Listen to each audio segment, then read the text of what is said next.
kebak budaya kuwi ya kudu dijaga merga iki awake dhewe mapan ana ing tanah ingkang kebak budaya ingkang wis dadi tinggalaning para nenek moyange awake dhewe mbiyen. Awak dhewe wajib nglestarekake.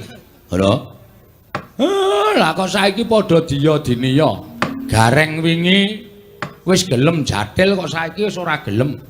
Malah nek ana jadilan lunga.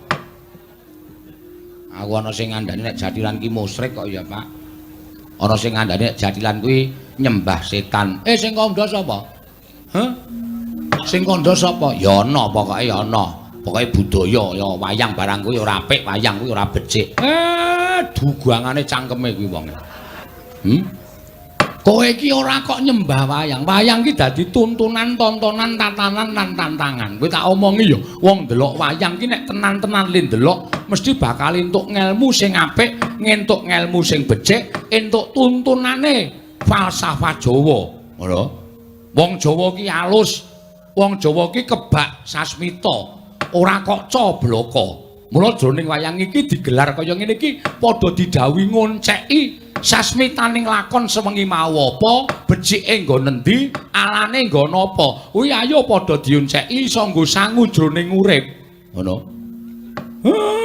Lah kowe kok percaya karo wong kono-kono sing ora seneng karo budayane awake dhewe. Mongko kuwi wong Jawa, kok nglarang adat budaya Jawa. Uteke wis kuwalik. Nggih.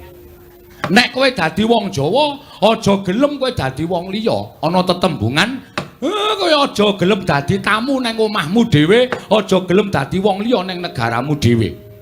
Lincak blangkon surjan jarik kuwi tok upakara sing apik, aja diganti sandangan liyane.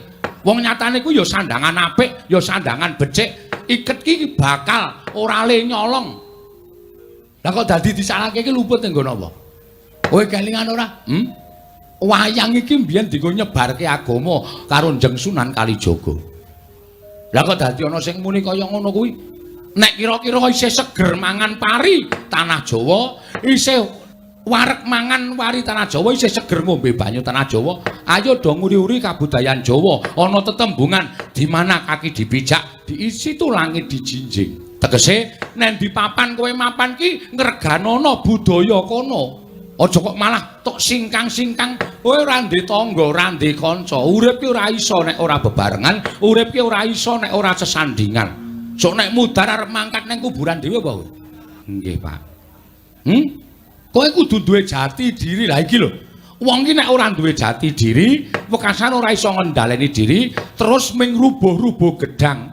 Kancane gayeng ngalor kowe melu ngalor, kancane gegeran ngidul gayeng ngidul kowe melu ngidul. Mergo kowe ora duwe jati diri. Mula jati dirimu kuwi ketokno iki lho, jati diriku wong Jawa. Ya aku kudu tresna budaya Jawa, ya aku kudu seneng budaya Jawa. Wong kuwi budayaku, kuwi budayane leluhurku. Ngono.